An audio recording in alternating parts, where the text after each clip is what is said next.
Hello, my name is Cthulha. Welcome back to my ATM Gravitas 2 series. It has been a little bit since we've been back. I've been releasing a few ATM to the Skies series, but don't worry, I am still playing Gravitas as well. This is the primary focus of my Wednesday streams, as well as just we're at a point in Gregtech where things take a little bit longer. So since the last episode with our streams, I realized I was done dying to falling damage. So I started to look for feather falling. And this escalated to my grand adventure fighting ogres and dragon hunting. The first thing we did was identify the victim. The ogre. This was the one that ate me a while back. No forgiveness. Luckily, we did have an endless quiver book that I was able to put on a bow, and this made the fight a little bit unfair. So I started off with a few pot shots at the ogre and realized I have a jetpack, so I was able to take the fight from above, which made this a lot easier. Soon the ogre was dead, and I got the tool I needed, which was not feather falling, but actually the legendary eye that comes with the ogre. This is an area effect weapon that gives weakness to my enemies, which is incredibly valuable. So I tried the same method with the dragons. However, once you aggro them, they are way faster and they get to fight in 3 dimensions. So I didn't want to melee these guys as I desperately needed the ogre eye just to stay alive. So I switched tactics. I went for high altitude, which it appears they tend to start failing on. We were able to keep good distance then from the dragons. So after a decent amount of time with this bow, we were able to kill them and discover that the dragons fall a little bit slower than we do. I took advantage of gravity and used the river to fall, and eventually the dragon came down. I was able to loot the body and continued on with more dragons. In the future, however, I wasn't so lucky. I got terrified by this orca. However, they don't fight us, I guess, as I fought my next dragon. At this point, I realized I was not getting feather falling, so I was going to have to go to a larger dragon, which meant underground. First up, I wanted to test the weakness that I anticipated, and I was able to see that I could just fight Enderman without any coverage at all. So we went digging for our tier 5 dragons. I was using Minimap to help me on this because I had the toughest time. We had a majestic intro to this beastie, and of course, I had to take a lot of pictures. I think I posted this all over the ATM Discord. I think these are so fantastical to see. Tried to sneak up on the dragon to just see if I could find Feather Falling 5, because at this time I did not think I could fight it, and it woke up. I ran away like a proper fighter of dragons. Oh boy. I wish my audio was better for this so you could hear it yelling at me.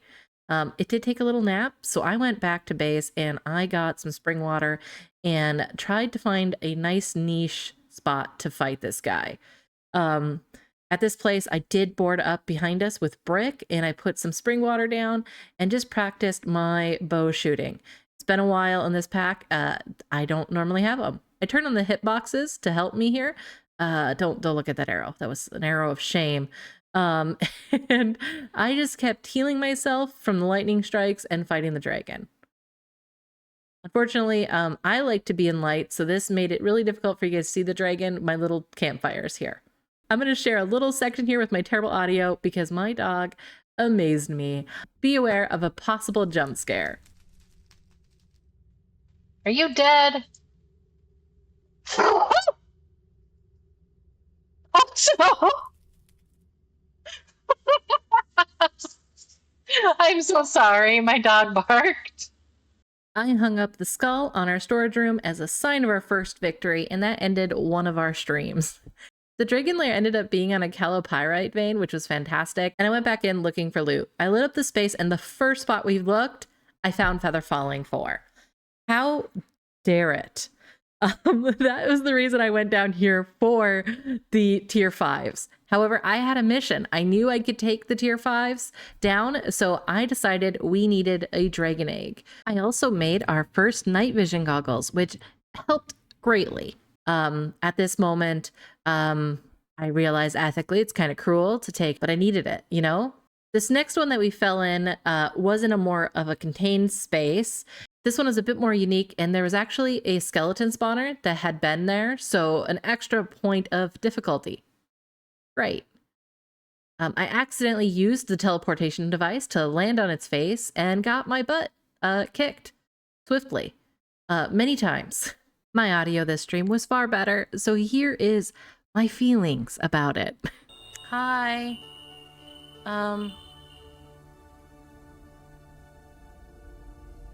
This is unfair. Hey, I said it was unfair.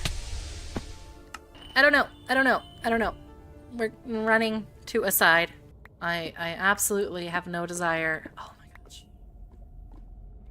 Okay, I know this is going to be the silliest thing to do, but I kind of want to try something. I don't know if this is... I don't think this is going to be viable. We're just going to take... What's the worry? If we die, folks. That's the default here. We are here to slowly kill our enemy through perseverance. I'm wondering what would stop the dragon's lightning. I think it goes through blocks, so this is really a test to things, and hopefully will help if there's any other types of creatures out there. I do love this night vision. It is quite nice. It is going to be so dangerous, so foolish. I'm going to get my butt ripped out of here, I have a feeling. I have a feeling you are not going to let me stay in the hidey hole. We have been getting our butt kicked by this one dragon in here. It does not respect that I've come down here with 570 health. For some reason. I was ready to defeat this thing, obviously. Strong creature to strong creature. And it's not respecting my strength at all. But see that? That's just unfair. What is that? Oh, a skeleton spawner. Hi, Curiosity's parent, right? You look like a lady. Oh, come on. Where's your hitbox? Oh, right there. Don't aggro on me, though. Just treat me with love and appreciation. I know you can pull people through stuff, so I'm hoping you won't be able to pull me through this. I'm just gonna bite your toes. I definitely know how to shoot arrows. Don't look at the fact that my mouse is apparently a little jankety right now. Whoa, big face. It's like every other arrow doesn't get a full arrow. Hi, Curiosity's parent. I just want a dragon egg. I don't know why my mouse doesn't like me enough to keep this nice and solid. So yeah, definitely, absolutely, 100% fighting this dragon as the world intended. If I take a look at this dragon, and me, just about to get zapped. Please stop zapping. I swear, sometimes I do play games that are like first-person shooters, but not Minecraft. Something about Minecraft and the blockiness just gets to me. Oops. Hi. I'm so sorry that happened to you. If I take a picture of my great fortress here, oh, this poor thing. It really was meant for a better life. Are you an egg? That looks like an egg. Please be an egg. Getting the egg. Mother of dragons! I'm so excited. Ow. I'm gonna die to falling. Even with feather falling. I'm gonna die to falling. I'm so excited. We have a dragon egg. Okay, now, my understanding is these guys need to sit in water. Place in an open flame if a fire dragon, underwater if ice, or in the rain if lightning, and wait a long time. Now, you are beautiful, and you will be a beautiful dragon. I'm so excited. That duck scares me way too often, and I don't like this duck. But yeah, this guy's just been there the whole time, just living his life. 17 years of... Is it 17 years? Yeah, 17 years of gameplay. So that's part of the reason why we have the dancing llama as an inn. I forgot I had this. Oh, you grew up. You're beautiful. I'm so sorry I wasn't there for you. Please be my friend. You're my friend. Now can you, and you're a lady. Hi, not Cthulha. Hi, Curiosity. Welcome. Oh, yeah. Curiosity, you're beautiful. You're a beautiful Curiosity. Oh, they're going to be so amazing.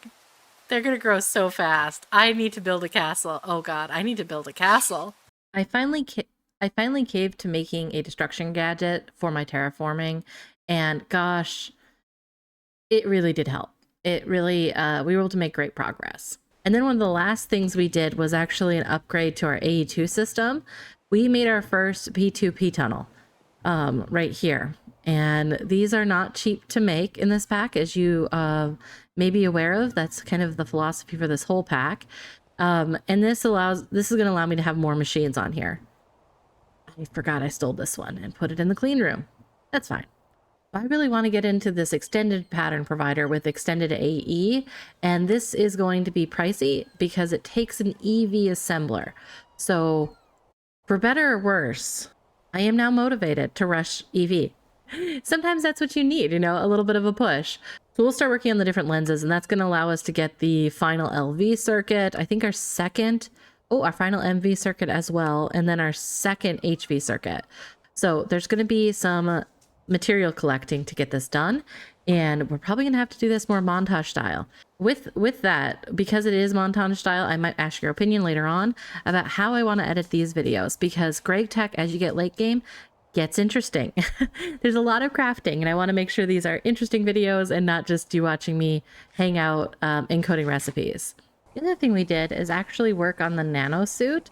So this was very much last stream, and now we have these really cool glasses. I actually preferred the night vision goggles before this because you get this awesome face. Proper actually face.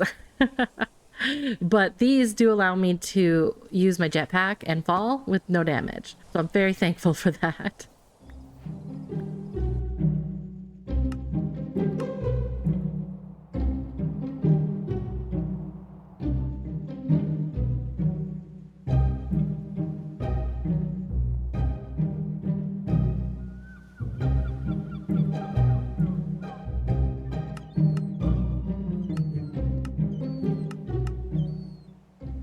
One of the ways I'm going to get oxygen is using this flint that I have from my Create in Gregtech combo machine that I used to make bricks. We have 13,000 bricks, which seems like enough for a while. So I am going to grab this drawer and get to use processing it.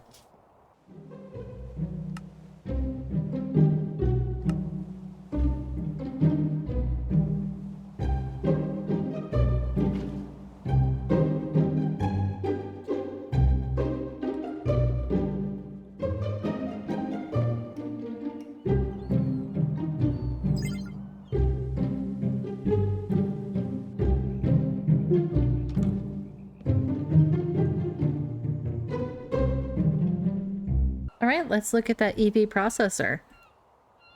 So this will be our first EV circuit. We need blue bolts. I thought I threw in here. All right, and we got the blue alloy going on, so we should be able to process this microprocessor. Processor. It's cooking. I'm so excited. This is awesome. We definitely should upgrade our circuit assembler, though. All right, we got our first EV's tiered circuit. Oh, this is fantastic. Oh, I'm so happy. Finally. With that EV circuit, we can make that pattern extender. So let's start those. So we'll need the first EV tiered item, which is an assembler. So I need to get my titanium done. All right, titanium processing. Let's go. All right, titanium ingot. It's weird. For my memory. Titanium tetrachloride. That's what I'm thinking of here. And that's rutile dust, carbon, and chlorine here.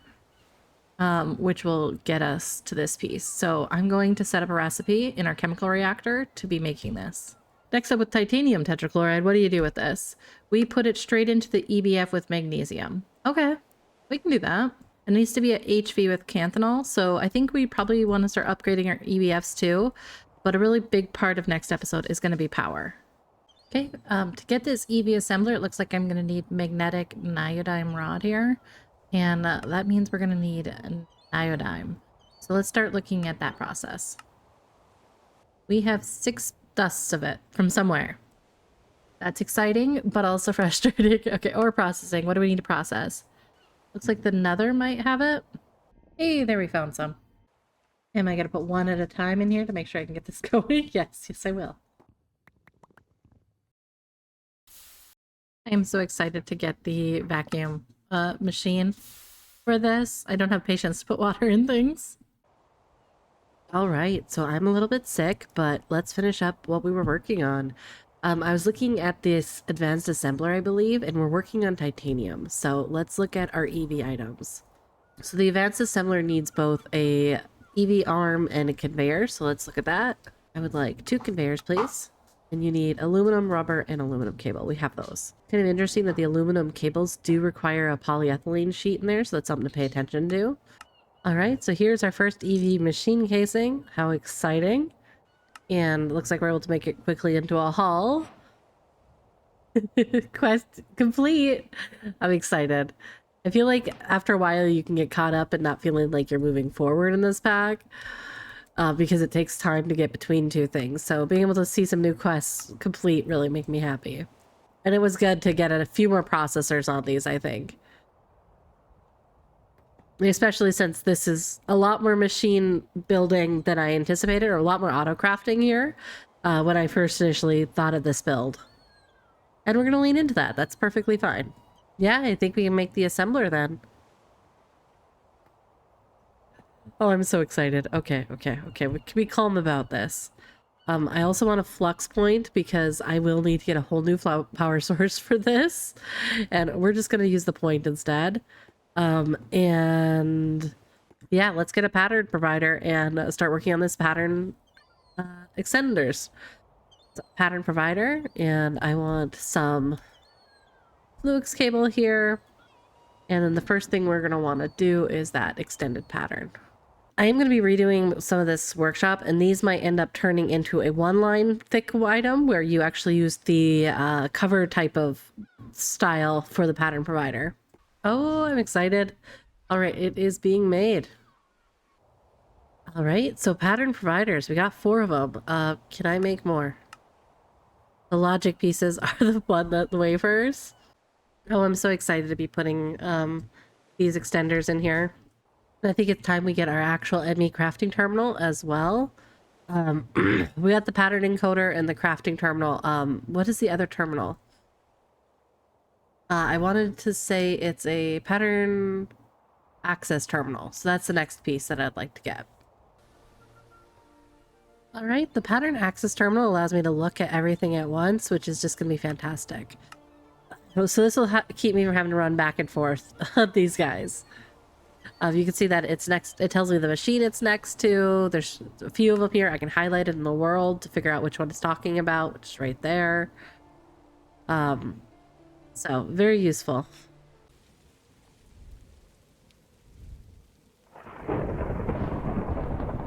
Oh my. So you might notice at this, yeah, thank you, Curiosity. So you might be noticing at this time that Curiosity has grown quite a bit. Gosh, she was just a little baby like 5 minutes ago, guys. Well, it's been a little bit, and I do feel a lot better. I ended up getting a little bit sick for a bit there. Yeah, Curiosity, we can fly with her now, as you might have saw from the lightning, and she may be maximum size. I'm really not sure. With the flight, there's a few things. As she descends, you're going to want to use X instead of Shift, or you will fall out of it, which is unfortunate. Shift makes you jump off. Thank you, Curiosity. You are perfect. There's 3 dragon items I recommend keeping on hand: the dragon horn, the command staff, and the flute.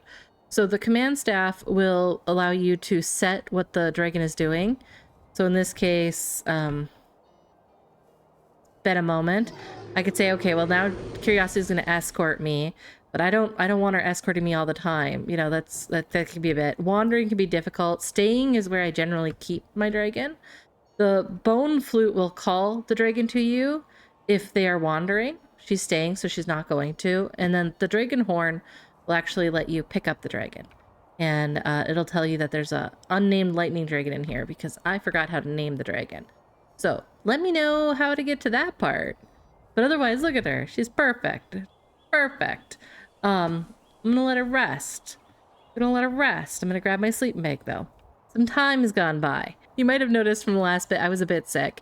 We got our titanium and we got our extended circuits, and I may have gone a little mad. So this is where I'm going to kind of show you the different pieces I did. So if you prefer montage style with Gregtech updates, or actually like just me walking you through the processes once I like start it, let me know, because I really need to know how I'm going to cut some of these later episodes. All right, first up, in the chemistry building, we have expanded. The salt production is going. I don't really have the power to run these at full HV, so some of these are at LV. And I've went through all 14,000 of my flint, and this is not the first buckets of oxygen we have. Additionally, I reset up my liquid rubber method here, so that's going. That's a temporary one. We have been, if you were curious, this is ethylene going from heavy oil until we get a better system for it. And I started to add some stairs going up. These are for some really basic pieces. I have an electrolyzer with salt right now making chlorine, and we're maxed with the super tank 1. So that's going to stop there. And that's my plan throughout this area, is to build some of these simple processes and hopefully get like a little subnet from AE2 here. We also have some changes inside the LV workshop here. Ooh, wrong direction. We have some changes in the LV workshop. First, you might be seeing this beautiful frost-proof machine. I made a vacuum freezer. This really helps me a lot. I don't have the patience for the barrel recipe, and even though I know it's a great way to do it.